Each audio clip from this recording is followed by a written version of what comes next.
Ate D! Hi! Oh my God! Sorry. Nice to see you. Kasi dito sabay-sabay pala tayo nanood. Thank you. Ang galing-galing naman. I'll give them some good to see you.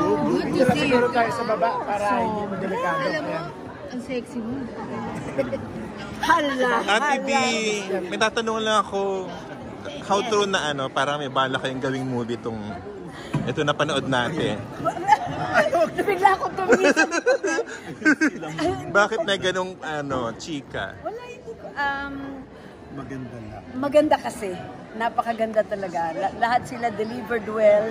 And kasi, kilala ko si Sister Teresing. I met her for so long. Till the time when she passed on. Oo, nag-dementia na siya. So, nung mayor ako ng Lipa, kasama ko si Sister Teresing, especially every time may pilgrimage, nagmimisa, kasama ko si Sister Teresing. Kaya alam ko yung, yes, pati yung mga kwento niya, alam ko, that's why... So may personal kayong talaga. Wow. Of course.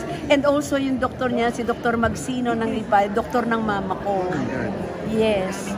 Oo, till the time na namatay siya, na na siya.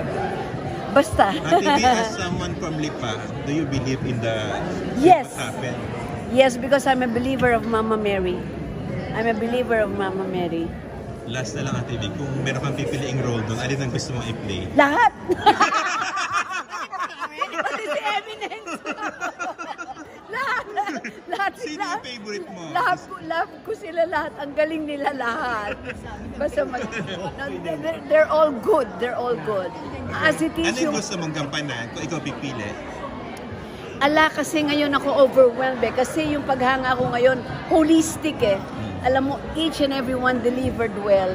But I guess that the message is very, very important up to this day.